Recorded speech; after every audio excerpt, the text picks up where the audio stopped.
šī sistēma nav tik slikta, jo vēlētājiem ir iespēja ar krustiņiem līderi pazemināt un kādu no apakšgala pacelt uz augšu. Viņa darbojas. Ja mēs gribam mainīt kaut ko, par to ir jādiskutē. Es neesmu pret to, ka šī sistēma...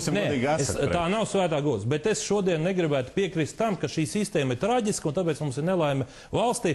Tomēr saimā pārstāvji no reģioniem ir ļoti daudz ievēlēti. Šlesnerkungs, kāpēc ir nelaime valstī? Mēs tagad diskutējam, kāpēc nav pārstāvji no reģioniem. Šlesnerkungs, kāpēc ir nelaime valstī? Problēma, to, ko es šodien dzirdu, ka mums nav iespēja būt ievēlētam no reģioniem. Es varu teikt to, ka cilvēki, kas pārstāv reģionus, saimā ir plašā pulkā ievēlēti no visām partijām. Kāpēc ir nelaime valstī?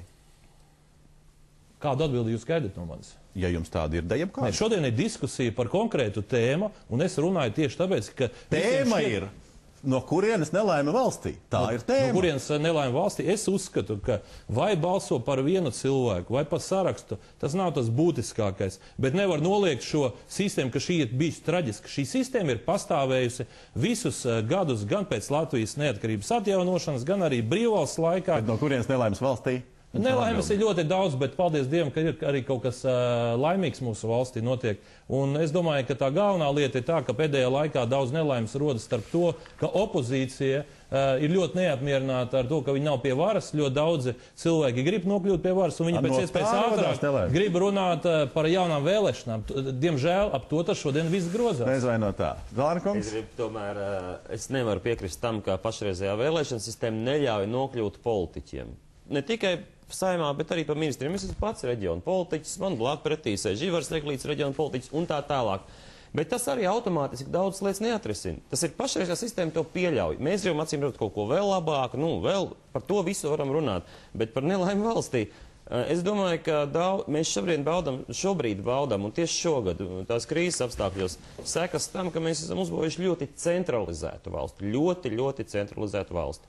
Un es esmu vienmēr bijis reģiona aizstāvs un reģionāls politikas aizstāvs. Pēc 6 mēnešiem jūs redzēsiet arī manu piedāvājumu, ko man ir pieprasījusi Saeima, šī vēl esošā, un tas ir tomēr likuma par apriņķu izveidi, jo valsts vara ir ne tikai šeit ir vēlēšana sistēma jāmaina un te augšā kaut kas ir jādara, ja, bet ir jānoved daudzas valsts funkcijas, daudzas lietas, kuras es pabeigšu notiek centrālā līmenī, tuvāk tām vietām, kur tās tiek saņemtas. Mēs pirmo līmeni esam izdarījuši, mēs esam reformu pabeiguši, un tagad ir otrais ceļš.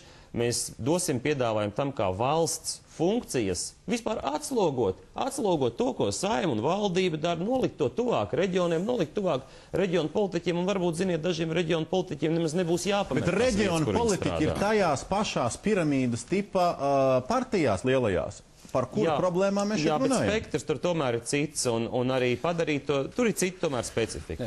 Rezultāti arī cita. Fabrikungs neteiks pie vārdu, bet runājot viens pār otru. Es gribēju pateikt to, ka patreiz Latvijas sabiedrībā problēma ir tur, un nelaime ir tur, ka pēdējo 15 vai 18 gadu laikā mums ir zemākais uzticības rādītājs gan mūsu valdībai, gan parlamentam, respektīvi 8 un 14%. Un tas nozīmē, ka opozīcijā, kā Šlesnerkungs teica, ir nevis viena, otra vai trešā partija, bet opozīcijā ir 90% Latvijas iedzīvotāji. Ja mēs tagad dzīvotu 39. vai 40. gadā, šī valsts būtu sabrukusi, jo neviens vairs valdībai un parlamentam neuzticas. Fabrikungs, jūs tur vienu būtisku posmu kopā ar Kalvīti bijāt iekšā. Jā, pasakiet no iekšas. Kur ir tā nelaime? Kāpēc viņi tā vai tas dara? Nelaime ir, ziniet, tā pamatnelaime, lai cik tas jocīgi neizklausītos, ir zemā politiskā kultūra. Cilvēks, politiķis, kas ir ievēlēts, viņš diemžēl nevar uzlikt augstāk par vienu vietu. Un ir pienācis laiks šo elitu mainīt. Un jums vajadzēja ar trenēties, tur pāris gadus pirms jūs uzlicat. Jā, protams, ka vajadzēja. Protams, ka vajadzēja, un es domāju, ka